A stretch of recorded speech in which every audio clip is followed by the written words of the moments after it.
Olá a todos, sejam bem-vindos a mais um episódio do Geopolítica Próxima Jogada. No episódio de hoje eu vou falar um pouco sobre o Quad, que é o acordo, a aliança militar primordialmente naval entre Estados Unidos, Austrália, Índia e Japão, e que teve uma cúpula essa semana com a ida do presidente Biden ao Japão, e antes ele parou na Coreia do Sul. Sejam bem-vindos ao episódio de hoje, muito obrigado.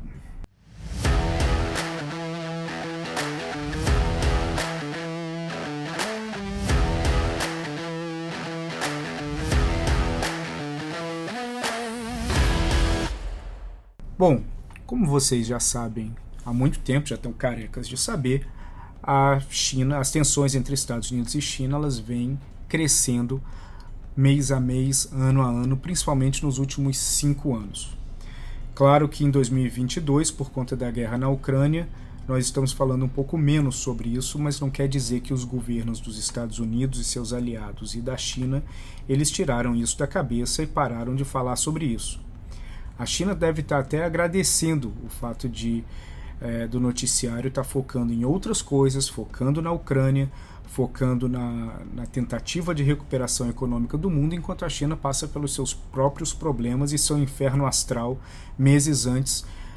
do Congresso do Partido Comunista Chinês, que vai acontecer no final do ano. O país está sofrendo com lockdowns, não consegue segurar o Covid de uma forma eficiente, principalmente com o Omicron, está tendo problema de desemprego, está tendo problema de desaceleração econômica, a queda na produção industrial também, a queda de aproximadamente 11% nas compras no varejo. Então tudo isso está afetando a economia chinesa e não só isso, a forma como o governo chinês também pensa. Agora, com o passar do tempo, o Biden ele resolveu voltar a focar primordialmente na China, e essa viagem à Ásia, Coreia do Sul e ao Japão, ela tem o intuito de fortalecer essa aliança naval, o Quad. Eu digo aliança naval, mas ela é uma aliança militar que também envolve outros aspectos na área de inteligência, de troca de informações, inteligências de sinais, o popular SIGINT, entre outras coisas. Então, nessa reunião, o que eles estão discutindo são novas formas de engajar a região e esses aliados num processo de contenção da China. Como alguns de vocês devem ter visto, a Austrália passou por eleições nesse último fim de semana, teve a vitória do trabalhista Anthony Albanese, e o tema central das eleições, principalmente na área de política externa, foi a China, enquanto os conservadores acusavam de que votar no Albanese era votar na China, era votar no Xi Jinping. Na prática não é bem isso, porque o Albanese ele tem uma narrativa muito forte contra a China, e toda a Austrália, inclusive trabalhistas e conservadores, eles andam muito preocupados com o avanço chinês no Pacífico. Recentemente a China fechou um acordo de cooperação com as Ilhas Salomão, que envolve, entre outras coisas, a possibilidade e a autorização de que a China pode enviar policiais e inclusive militares para as Ilhas Salomão. Um acordo similar vem sendo desenhado com Kiribati, que é uma outra ilha do Pacífico, e à medida que a China vai avançando ilha por ilha no Pacífico para obter um controle de influência, isso acaba sendo crítico dentro do teatro do Indo-Pacífico, onde, se hipoteticamente nós tivermos uma guerra na região, que poderia ser causada por uma potencial invasão em Taiwan, isso acabaria sendo extremamente positivo e estratégico para a China ter essas alianças com essas ilhas. Então, visando isso, os Estados Unidos eles querem dar uma animada, dar uma chacoalhada no Quad e trazer mais elementos estratégicos para o funcionamento dessa aliança. Essas alternativas estratégicas elas acabam incluindo uma cooperação maior nas movimentações e nos treinamentos militares navais entre os países, um monitoramento maior, e um novo monitoramento também está chegando agora a partir dessas discussões, que é monitorar como que a China está avançando na pesca ilegal, com várias embarcações chinesas que elas estão exagerando nas pescas em várias áreas do Indo-Pacífico e principalmente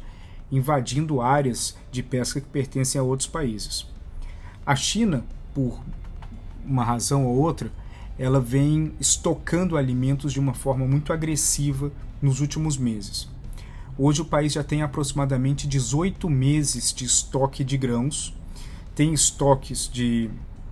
medicamento para aproximadamente 10 a 12 meses, e também vem estocando outras coisas, inclusive como peixes. Em relação ao Peru, por exemplo, a China ela quintuplicou a quantidade de anchovas que ela pesca e importa do país. Isso vem surpreendendo inclusive as autoridades peruanas e chamou muito a atenção dos países do Quad também. Seria esse estoque simplesmente para conter um momento de queda de produção industrial e da queda da economia, ou seria algo para já vislumbrar um eventual contra-ataque aliado no caso de uma invasão em Taiwan? Isso está tudo em aberto e é especulação. Eu não acredito que a China vai, nesse momento, ou no curtíssimo prazo, promover uma invasão em Taiwan, até porque eles já estão habituados a ficar testando os limites, aumentando cada vez mais o sobrevoo de aeronaves militares em cima da ilha, etc. Mas mesmo assim, isso traz preocupação, e a China volta a ser um ponto central no processo de estratégia geopolítica dos Estados Unidos, da Austrália, da Índia, do Japão, mas também de outros países, da Coreia do Sul, dos países do Five Eyes, que são os Estados Unidos, Austrália, Nova Zelândia, Canadá e Reino Unido, uma aliança na área de inteligência,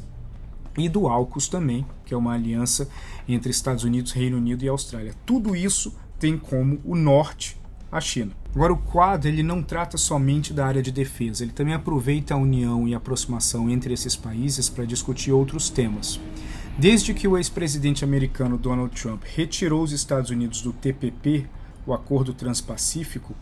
os Estados Unidos eles não têm um mecanismo de abordagem econômica coletiva na região asiática. Isso acaba prejudicando a capacidade americana de tentar convencer, ou por meios econômicos, tirar alguns países da esfera de influência chinesa e trazer para uma esfera de influência americana. A China ela vem sendo muito eficiente na formação de acordos bilaterais comerciais com vários países, não só da região, mas fora também. E visando isso, o Quad, os países do Quad, eles vêm falando sobre um novo processo, um novo projeto para engajamento econômico de países na região. Então, um dos pontos centrais que o Biden traz nessas conversas é da criação da estrutura econômica do Indo-Pacífico. A estrutura econômica do Indo-Pacífico ela visa promover um processo de trocas comerciais, de comércio entre esses países, mas também de linhas de crédito, apoio e suporte econômico para vários países que possam ter uma alternativa aos relacionamentos que eles vêm promovendo ou que eles vêm sendo cortejados pela China ao longo dos últimos anos. Então essa nova estrutura, que acaba sendo o plano central da viagem do Biden à Ásia, ela visa tentar de alguma forma desinflar a capacidade chinesa de angariar influência na região por meio do seu poderio econômico e pelo menos colocar uma alternativa na mesa para países menores como as Ilhas Salomão e o Kiribati, que eu comentei agora há pouco. Para muita gente, para algumas pessoas que estão ouvindo, devem pensar o que Kiribati, o que Ilha Salomão tem de estratégico. Mas o posicionamento dessas ilhas no Pacífico acaba funcionando quase como porta-aviões no caso de um conflito maior entre os países. E à medida que você vai conquistando a influência num eventual cenário de guerra dessas ilhas, você acaba se aproximando mais do Havaí e também vai ocupando mais espaços no Pacífico, que acaba sendo considerado extremamente prejudicial estrategicamente para os Estados Unidos. Então isso acaba sendo um ponto que os Estados Unidos eles querem evitar que chegue nessa situação e querem colocar na mesa uma alternativa econômica para que qualquer acordo que a China traga na mesa não seja rapidamente finalizado ou aceito por países como Ilha Salomão, Kiribati, Tonga, Fiji. Além disso, também estão estudando a possibilidade de criar algumas linhas de crédito, que obviamente o patrocinador maior disso seria os Estados Unidos, para o fortalecimento militar, principalmente na marinha da Índia, da Austrália e do Japão. Essas linhas de crédito elas visam equiparar não em volume, mas em formato e pelo menos em tipos de materiais, as marinhas desses países, de uma forma que assim facilitaria o processo uniforme de abordagem no Indo-Pacífico para treinamentos e para contenção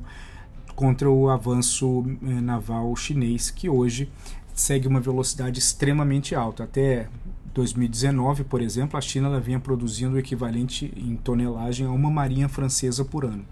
Então a possibilidade de equiparar, nem que seja de uma forma conjunta, a marinha chinesa na região, usando um processo de modernização via linhas de crédito, a marinha indiana, japonesa, australiana e obviamente a americana, que já é avançada e hoje é a principal marinha do mundo, isso poderia gerar um cinturão de contenção na região que ajudaria muito e seria mais estratégico ainda para o Quad e fortaleceria ainda mais o seu propósito na região. Bom, vamos ficando por aqui. Eu vou avaliar um pouco mais as repercussões dessa viagem do Biden na Ásia e, a partir daí, quem sabe, nós podemos seguir falando sobre esse assunto no futuro próximo. Um abraço a todos e muito obrigado.